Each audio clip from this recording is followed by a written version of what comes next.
Welcome to the deep dive. Today we're plunging into something complex, a topic that's really buzzing right now given everything going on financially. Can Bitcoin actually be a safe haven?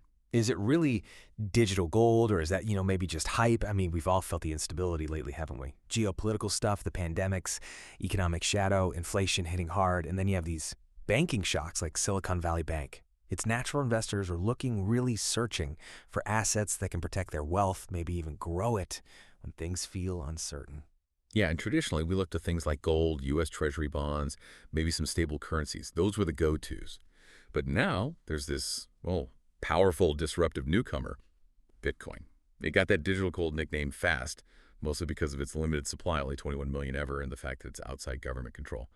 But does it live up to the name?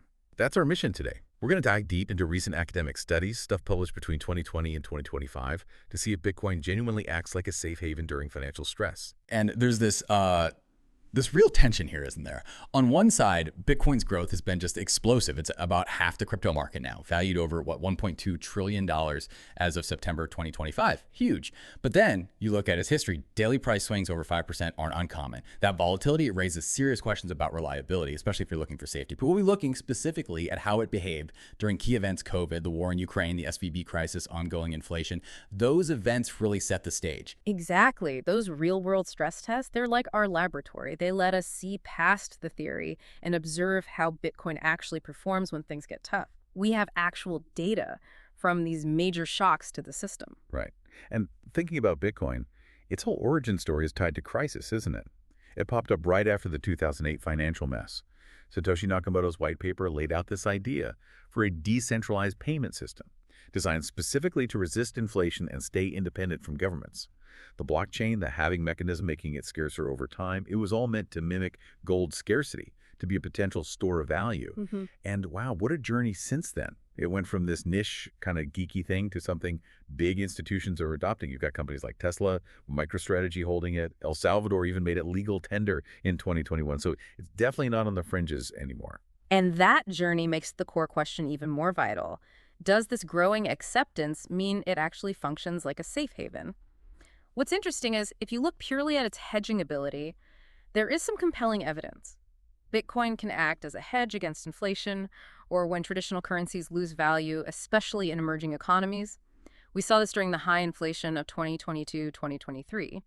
Some studies showed Bitcoin moving inversely to the US dollar, at least over short periods.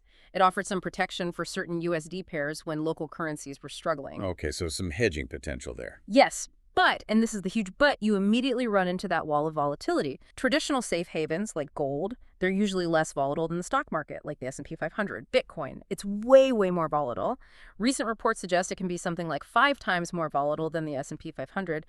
The price swings are just massive, and it reacts very sharply to shifts in how it correlates with stock markets. So while it might hedge against inflation sometimes, its own wild price moves really challenge the safe haven label. 5 times more volatile. There's just a staggering difference. Does that kind of extreme volatility ever, maybe, help it act as a hedge? Or is it almost always a negative when you're talking about protecting wealth? That's a really good question. Usually extreme volatility is the opposite of what you want in a safe haven. You want stability, right? Predictability. Right. However, you could argue that sometimes its volatility, if it's driven by factors completely separate from traditional markets, might signal a decoupling. And that decoupling could be a hedging benefit in specific moments, but generally, no. Those huge swings make it a really risky bet for someone just trying to preserve capital. It might offer big potential gains, but also devastating losses. Okay, so a promising start, some hedging signs, but this massive volatility issue. Let's get into the academic research then, especially the newer stuff from 2020 to 2025 using these advanced methods.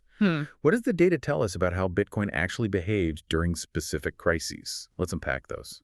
Right, let's look at COVID between 2020 and 2022. The findings here were really quite mixed. It highlights how much context matters. In the early phase, that initial market panic, some studies showed Bitcoin didn't act as a safe haven at all. Its price fell right alongside the S&P 500. It basically moved with the market downswing, not against it. Okay, so it failed the test initially. In that specific context, according to some research, yes. But interestingly, other detailed analyses covering the same crisis period found something different. They found Bitcoin showed quite robust safe haven features, specifically against assets related to the blue economy. Blue economy. What's that exactly? Think industries connected to the ocean, shipping, fisheries, maybe coastal tourism, that sort of thing. So against those specific volatile assets, Bitcoin apparently did provide some refuge. It tells us that safe haven quality isn't universal. It's very dependent on what you're comparing it against. Huh. So a complex picture during COVID. Potential, but also clear limits. A real mixed bag, like you said. What about newer shocks? Did things change with, say, the Silicon Valley Bank crisis in 2023? Did Bitcoin learn, or do we see the same patterns? That's where it gets interesting. During the SVB crisis in 2023, the evidence suggests Bitcoin actually showed an improved safe haven status compared to its earlier performance during COVID. Improved. How so? Well, perhaps investors started viewing it differently, or maybe its market dynamics shifted slightly. The research indicated a stronger negative correlation with struggling traditional assets during that specific banking stress. And then, during the Russian invasion of Ukraine starting in 2022, both Bitcoin and gold showed dynamic hedging abilities against stock markets in the BRICS plus countries. Brazil, Russia, India, China, South Africa, and other emerging economies. Bitcoin particularly seemed to offer real diversification benefits during that intense geopolitical turmoil.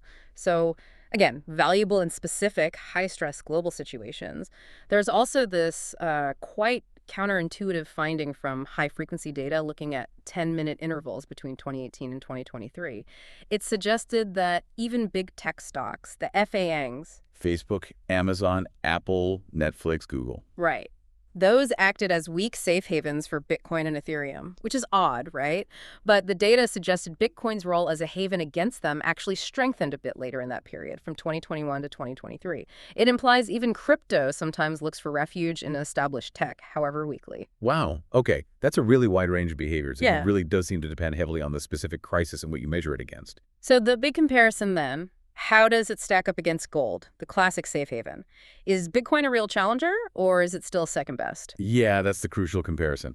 And the academic literature generally points to Bitcoin being inferior to gold as a consistent safe haven. Inferior, that's blunt. It is, but it reflects the findings.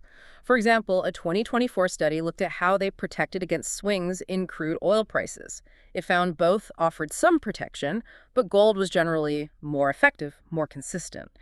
Another paper from 2025 was even more direct.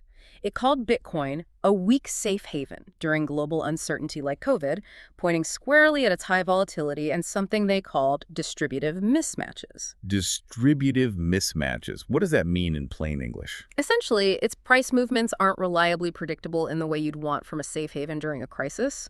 It doesn't consistently move in the safe direction when other assets are falling apart. Its protective quality is, well, patchy. Unpredictable, which is kind of the opposite of what safety implies. Okay, inferior is a strong word, especially given all the excitement around Bitcoin. Beyond just the volatility, what makes it inferior? Is it just that gold's been around forever, or is there something fundamental Bitcoin can't replicate? That's a key point. Volatility is huge, yes. But gold has literally thousands of years of history as a store of value. It's deeply embedded in our psychology as safe. It's tangible, physical. Some people just trust that more. And its market is incredibly deep, liquid, global. Right, you can't just turn off gold. Exactly. Bitcoin, despite its digital scarcity, just doesn't have that track record or universal acceptance yet. Plus, and this is critical, the data often shows Bitcoin co-moving with stock markets. It goes up and down with risk assets quite a lot of the time. Ah, so it doesn't reliably move against the market trend. Not reliably, no. Whereas gold and sometimes even oil often act as safe havens for Bitcoin itself. Think about that. Bitcoin sometimes needs its own safe haven. That really underlines the difference in maturity and how reliably they're perceived as a port in a storm. Okay, so maybe not the standalone fortress some hoped for. Got it. But looking beyond just crisis reactions, what other factors are shaping this perception of Bitcoin as a potential safe haven? What's influencing its role going forward? Well, several things are definitely influencing it. Institutional adoption is a big one. The approval of those spot Bitcoin ETFs in the U.S. in 2024 was huge. Yeah, that brought in billions, didn't it? Over $50 billion fairly quickly, yeah. That move really legitimized Bitcoin for a lot of mainstream players and definitely boosted the perception that it's a serious asset class. Some monetary models even suggest Bitcoin can appreciate in high-risk environments. They talk about price surges during terrible situations. So this institutional hug definitely shapes how it's seen. But is there a downside to that institutional embrace? There is. The flip side is that as more institutions have gotten involved, its correlation with traditional risky assets like stocks has actually increased. Oh, so it moves more like stocks now. More often, yes, which potentially reduces its diversification benefit. If it just moves with everything else, it's less useful as that counterbalance, which is what you typically want from a safe haven. Makes sense. But again, context is everything. It's a very different picture in emerging markets. There, Bitcoin often plays a much stronger hedging role. Think about Russia under sanctions reports suggested individuals saw it as a better safe haven than even gold for protecting against the ruble collapsing. That shows a clear difference in utility based on the local economic risks. That really highlights the context-dependent nature of it. Different places, different problems, different solutions. Okay, so for Bitcoin to really become that consistent, reliable, global safe haven, the Wild. true digital gold, what are the major hurdles it still needs to clear? What's blocking it? That's the million-dollar question, really. The biggest hurdle, we keep coming back to it, is the extreme volatility. Those massive price swings fundamentally undermine its stability claim, even with those specific hedging wins we talked about. You just can't rely on something for capital preservation if it might drop 20% overnight. Yeah, that's hard to stomach for safety seekers. Definitely. Then there's regulation and legal risks. This is huge. The landscape is constantly shifting. You have threats of new rules, outright bans like in China, or changes in how it's taxed like in the US. All that uncertainty can hammer its value and makes institutions, especially conservative ones, very wary. It's a big psychological barrier. What else? Well, you can't ignore the environmental impact. Bitcoin mining uses a ton of energy, like entire countries' worth. This leads to major ESG, environmental, social, governance criticisms. As climate change becomes a bigger focus, this is a serious problem that could lead to more restrictions or just put off sustainability-focused investors. Okay, so volatility, regulation, environment, anything else? Yes. Also, it's relatively limited adoption in developed economies. For most people there, it's still primarily about speculation, not really used as a widespread way to pay for things. A true safe haven, like a major currency, usually functions as a medium of exchange, too. And finally, there's competition. Bitcoin isn't the only game in town anymore. You've got Ethereum with its own smart contract ecosystem. You've got stablecoins trying to peg their value to fiat money. These could offer alternative ways to find refuge or utility in the digital asset space, potentially chipping away at Bitcoin's dominance. Okay, quite a list of challenges. So let's try to pull this all together. What we found today is that Bitcoin is, without doubt, this innovative, exciting asset. It does show hedging properties. It can act as a safe haven, but only in specific situations, like during certain geopolitical crises, or in high inflation emerging markets, or against particular traditional assets. But it's not a universal safe haven. That extremely high volatility and its often unpredictable relationship with mainstream markets mean it doesn't consistently beat gold for stability or reliability. It's a powerful tool, yes, but a specialized one with clear limits. That sums it up perfectly. And for you, the listener, the practical implication is this. Adding some Bitcoin to a diversified portfolio might potentially help manage certain specific risks. But it's not a set and forget asset. It needs constant watching, a real understanding of its wild swings and changing correlations. Think of it more as a potential complement to traditional safe havens, not a replacement. It's another tool, maybe a high-powered, specialized one, in your investment toolkit. But you need to know exactly when and how to use it and what its limitations are. So here's something to think about as we wrap up. We live in a world where financial instability feels almost normal now. We've seen Bitcoin as promising but flawed. It has these major hurdles, volatility, regulation, and so on. Looking ahead, could new tech or clearer global rules actually help Bitcoin overcome these challenges and become that consistent, reliable safe haven? Or is its core design always going to limit it to niche roles? And maybe more importantly, what does that possibility mean for how you might need to rethink your own investment strategy in this constantly shifting, uncertain future?